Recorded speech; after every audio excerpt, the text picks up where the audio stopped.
It would be hard to overstate the importance of the Great Lakes for Ontario, for the region, for the planet. And long ago, Canada and the United States recognized that, so much so that for much of the past 100 years, we have worked together to manage, restore, and protect those lakes. But in U.S. President Donald Trump's first proposed budget, funding for key programs that deal with water quality and environmental threats to the lakes from the American side, well, they're on the chopping block. Joining us now to consider what that means on both sides of the border, in Chicago, Illinois, David Ulrich, Executive Director of the Great Lakes and St. Lawrence Cities Initiative. And here in our studio, Gail Kranzberg, Professor of Civil Engineering and the Director of the Center for Engineering and Public Policy at Hamilton's McMaster University, and Chris McLaughlin, Executive Director of the Bay Area Restoration Council. Welcome back to you two here in the studio. And David, good to have you on the line from the Windy City as well. Let's just put some facts on the table here just to help steer our discussion. For example, President Trump is proposing a 31% cut to the EPA, the Environmental Protection Agency's budget. That would take the budget from more than $8 billion annually to less than $6 billion. Those cuts include eliminating the Great Lakes Restoration Initiative, which weighs in at $300 million annually. David, to you first, and I guess we should start by reminding people that the President of the United States does propose a budget, but it is just a proposal. It is, in fact, the Congress, the House and the Senate, that ultimately decide what the American people will spend annually. Having said that, let's just sort of dive in here and start with the Great Lakes Restoration Initiative, which is on the chopping block. Tell us briefly what that does. Well, the elimination of the Great Lakes Restoration Initiative would be devastating to the U.S. efforts to protect and restore the Great Lakes. It has provided over $2 billion over the last 7 years to clean up the toxic hotspots, keep Asian carp out of the Great Lakes, manage nutrients, and many, many more things. And to eliminate that would be absolutely devastating. Any guess as to how many projects altogether that initiative encompasses? Well over 3,000 projects over that 7-year period, with a lot of those focused on these toxic hotspots, sometimes called areas of concern. And roughly over $100 million a year has gone to those toxic hotspots, and tremendous progress has been made over the last 7 years, which would grind to a halt. And before this restoration initiative was in place, how did these problems get dealt with or resolved? Well, not very effectively. Actually, Dr. Kranzberg can tell you a little bit about what she did up in Collingwood Harbor. But there were a lot of plans and a lot of discussions, and then there wasn't any money to go ahead with the cleanup. And only one had been cleaned up in the 20 years before the Great Lakes Restoration Initiative. Another 7 have been cleaned up over the last 3 years alone. So we really needed the money to go ahead with the cleanup activities, particularly with contaminated sediments. And a couple more quick questions for background just before we get our guests here in the studio involved. If, in fact, the Congress supports what the President is proposing and the funding is all cut, who would then take on the work that these projects focus on? Well, the federal government is trying to download it on the states and local governments. According to a 2008 study that we did, local governments, U.S., Canada, Great Lakes, St. Lawrence, are already spending over $15 billion a year, much more than state and federal governments.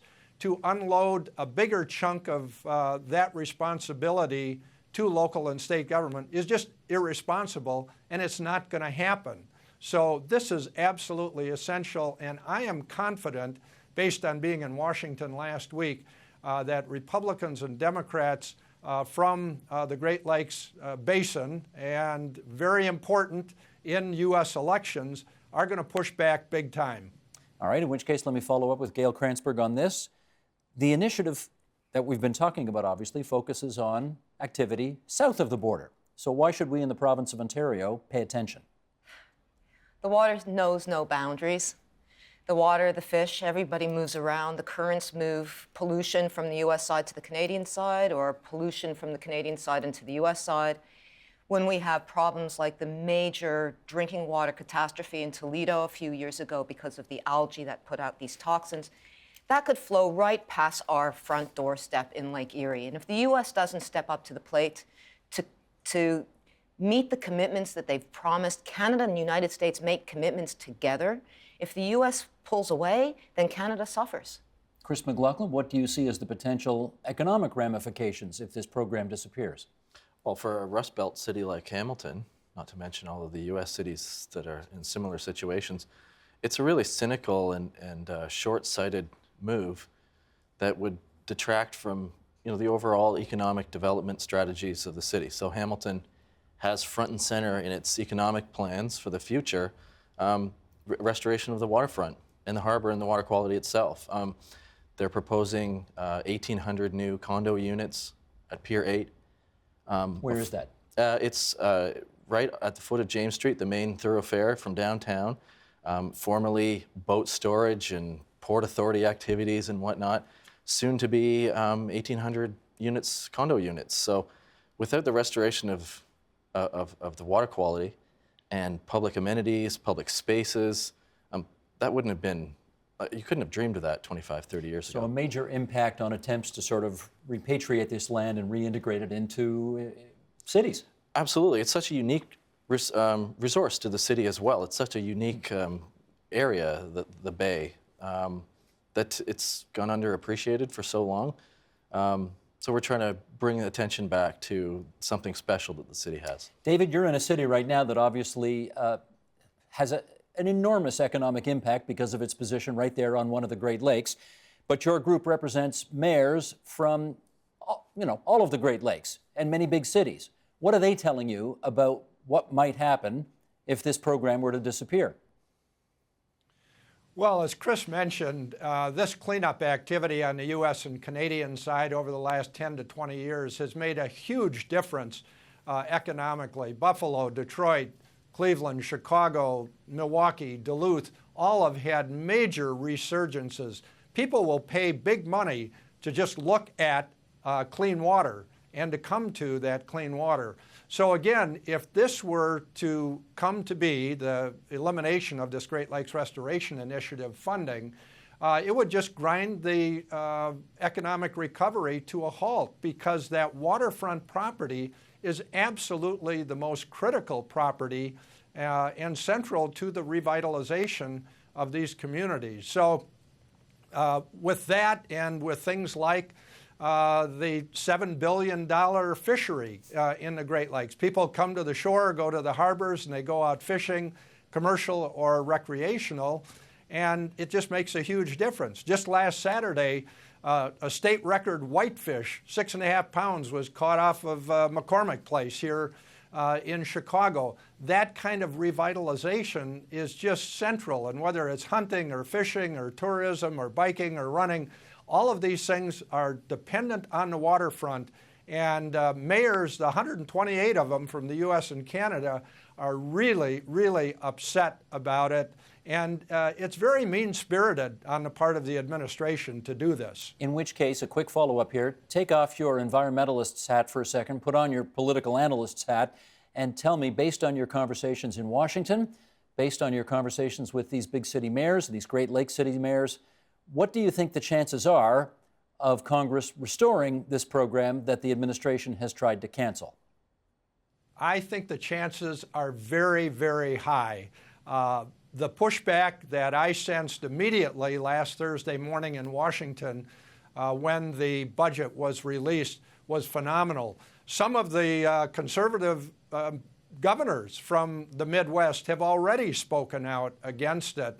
So with Congress controlling the purse strings, as you said at the outset, Steve, I think there is very little chance that the cuts are going to go through. And I think at the end of the day, we're going to be at $300 million, which is what Congress authorized for the Great Lakes. It's just the administration is trying to cut it out completely. I don't think that's going to happen.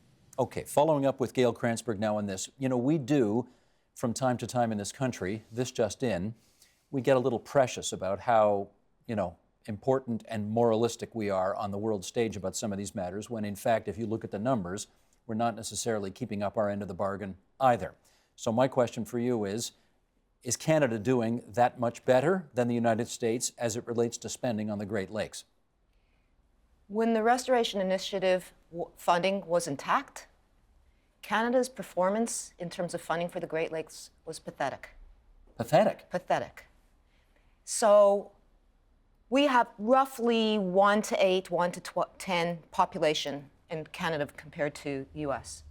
But for every 300 million that the Barack administration was putting in per year, This is Obama? Obama's administration, okay. Canada was putting in 8. So not close to 10%. No, about an order of magnitude off. Right. So for Canada to point the finger at the U.S. for the cuts is justified. Absolutely it is.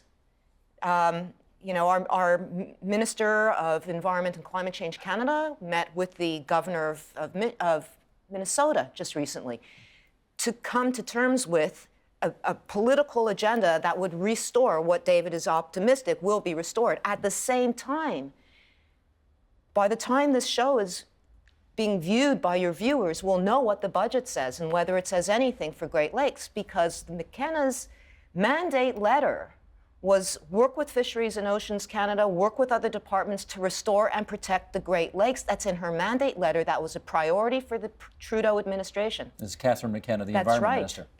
Will she come through? Will the Canada come through and restore what's a respectable investment? Well, here's what she has to say on this. She says Canada has a long history of working collaboratively with the U.S. and invests significant resources in restoring and protecting the Great Lakes. We have done so to protect the health and economies of communities around the Great Lakes. We must now pursue that commitment to keep protecting this precious resource and continue investing in the Great Lakes on both sides of the border. Chris, that sounds good. Are we walking the walk as well as talking the talk here? Well, certainly in Hamilton, we're a very good example of some of the keys to success. So from the get-go in Hamilton 25, 30 years ago, you had really a healthy inclusion of stakeholders, shared responsibility throughout. So the federal government has ultimate responsibility for the agreement with the United States, but they can't implement on their own locally. They need organizations from the province right down to nonprofits like BARC. That shared responsibility gives broad accountability. Then I feel just as beholden to the community as the feds do. Acronym-free zone here, Chris. Indeed. Bay Area Restoration Council, BARC. Since 1991, representing the public interest in restoration of Hamilton Harbor. So you have these keys to success that are present in Hamilton that haven't been present necessarily all across Ontario. And it's a really good lesson to be learned in terms of the importance of that federal role and having continuity as well. So, all right, but Gail, tell me this. Where do we get off telling the Americans what to do if they're putting $300 million a year in and we're putting $8 million, which, as you pointed out, is not, you know, if we're putting 10% of what they're putting in, that's an even playing field. We're doing well less than 10%. I don't think we're telling the U.S. what to do. I think that the U.S. was doing the right thing, spending $300 million. I think if Canada is speaking up, and it's not I don't think it's a political statement yet. Certainly our Prime Minister hasn't spoken on this. But if Canada is upset about what Dave called an irresponsible decision, they are rightfully upset, because bear in mind that as much as we love our American colleagues, the degree of industrialization on the U.S. side is much greater than the Canadian side, and with the exception of perhaps Hamilton Harbor, the degree of pollution requires a lot more investment on the U.S. side than the degree of pollution here, with perhaps the success that you have in Hamilton. So I think we need to be doing both. We need to be putting pressure on the United States on the congressional decision to do what Dave believes is the right thing to do, and I agree with him completely. But we also need to step up our game. So I don't think it's tossing one out with the other. I think both need to happen. David, can I get you to follow up on that, whether or not you believe Canada is doing too much talking the talk but not walking the walk on this? I agree completely with Gail. What I would like to see come out of this is what I'll call a race to the top. Yes, I think Canada needs to step up more, but the U.S. needs to continue to set the pace on this one. We have contributed a lot more contamination over the years, but there's a lot of work left to be done in Thunder Bay and a lot of other places on the Canadian side. So let's make this some good, healthy competition between the U.S. and Canada to see who can really do the best job. And as I understand it, yesterday in Washington, a number of MPs met with members of Congress who are part of the Great Lakes Task Force, and they are beginning a dialogue about how at the legislative level there can be more collaboration back and forth across the border to lead to more successful action in the future from a budget standpoint and every other standpoint. So I think that's a very promising development. David, you've met, I take it, with the new administrator of the EPA, right? Scott Pruitt? No, I have not. He hasn't invited me yet. I would be delighted to accept an invitation if he does. I did have the good fortune of meeting with Minister McKenna last Wednesday afternoon at the Canadian Embassy in Washington, and I guess being a Hamilton native, she really gets it in the Great Lakes, and she said her goal is to be swimming out in Hamilton Harbor. So I would predict that, and I certainly hope it's reflected in the Canadian budget today, although, obviously too early to tell. But we really need to be working together on this and within each of our countries. And I think we've certainly got the right leadership in the Canadian side, and I will reserve judgment on the U.S. side until Administrator Pruitt invites me to a meeting. Chris, I understand that David wants to reserve judgment on Scott Pruitt, the new head of the EPA, until they either have a chance to meet or he can see his agenda in greater focus. I note, though, that many people are not holding off on reserving judgment so far, and in fact, many environmentalists are expressing horror at what his initial statements about what he sees as his mission is.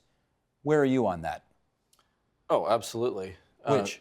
Expressing horror or reserving judgment? No, expressing horror. Yeah? Absolutely. It's taking the rug right out from under communities right across the Great Lakes.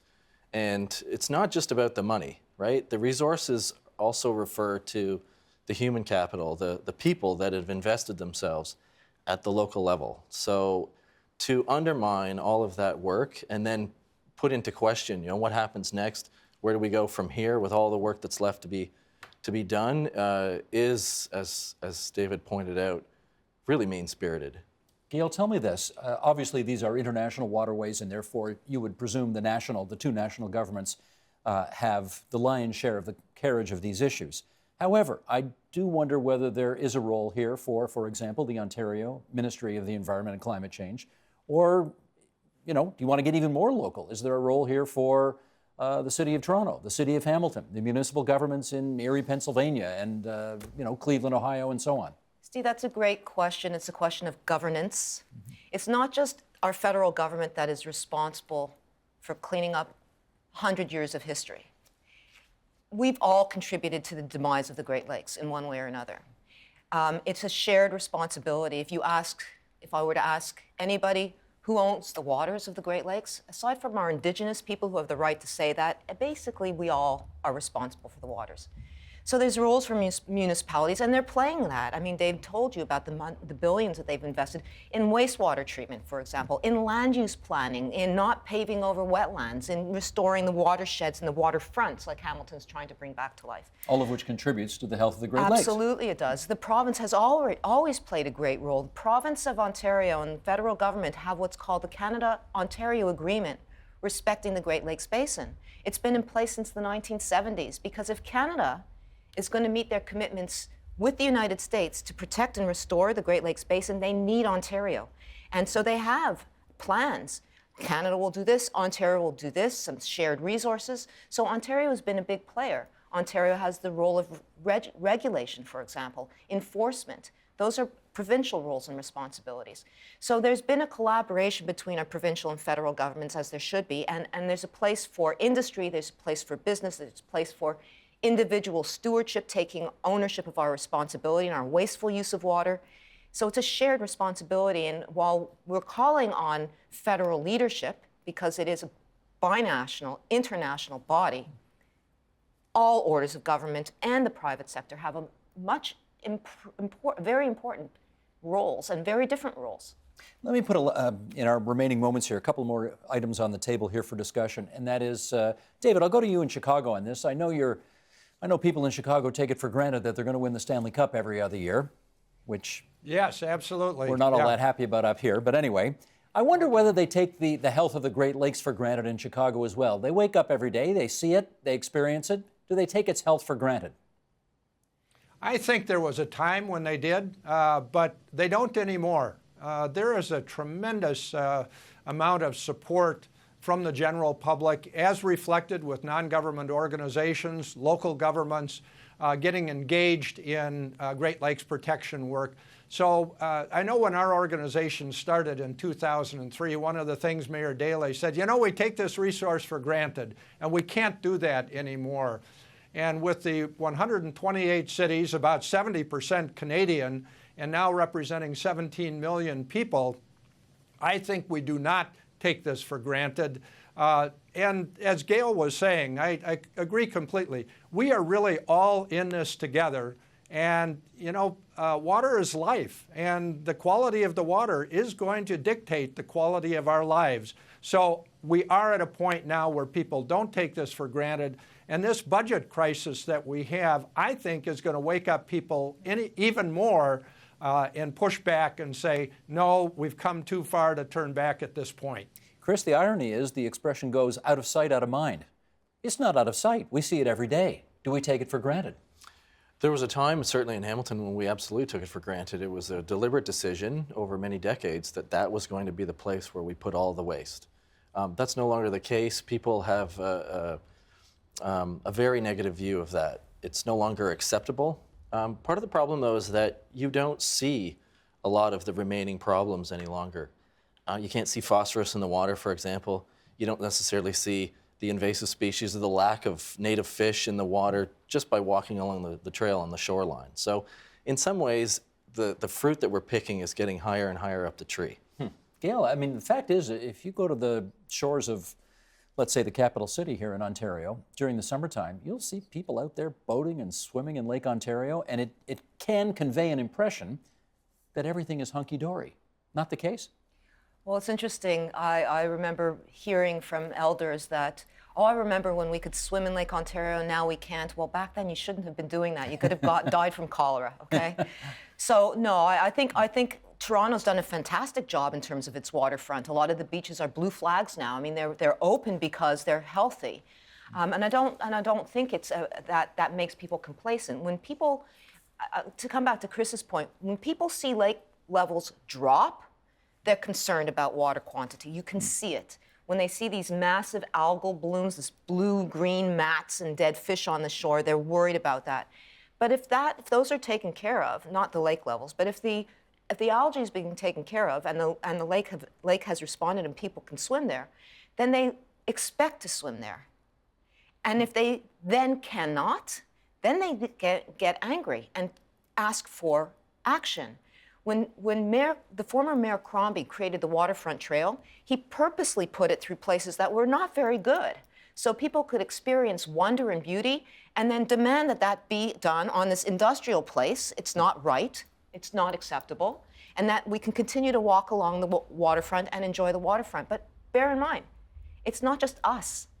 And this was coming back to the irresponsibility. It's our responsibility for future generations. We cannot destroy the lakes and rob our future generations from what we can enjoy right now.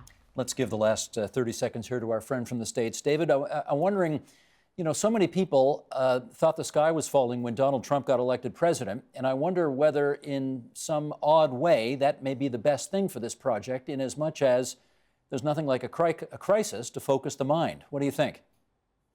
Well, a crisis is a terrible thing to waste, as Mayor Emanuel says in Chicago. I wouldn't say it's a good thing because it really does present some problems, but it certainly has galvanized the Great Lakes community on the U.S. and Canadian side to really push back and emphasize how incredibly important this is. So it's a matter of, you know, responding to a crisis. We all wish it wouldn't have happened. It did. It's a question of what do you do next? And that's what we are doing now, is pushing back. And I'm very thankful for all of the pushback on the Canadian side. The Canadian mayors have been outstanding. And we continue to push until that $300 million is back. And we are grateful to the three of you for coming in and helping us understand it all a little bit better this evening here on TVO. David Ulrich in Chicago, the Executive Director of Great Lakes and St. Lawrence Cities Initiative. Chris McLaughlin, Executive Director of BARC, the Bay Area Restoration Council out of Hamilton. Gail Kranzberg, Professor of Civil Engineering, the Director of the Center for Engineering and Public Policy, McMaster U in Hamilton as well. Thanks so much, everybody. Thank you, Steve. Pleasure. Thank you. Help TVO create a better world through the power of learning. Visit TVO.org and make a tax-deductible donation today.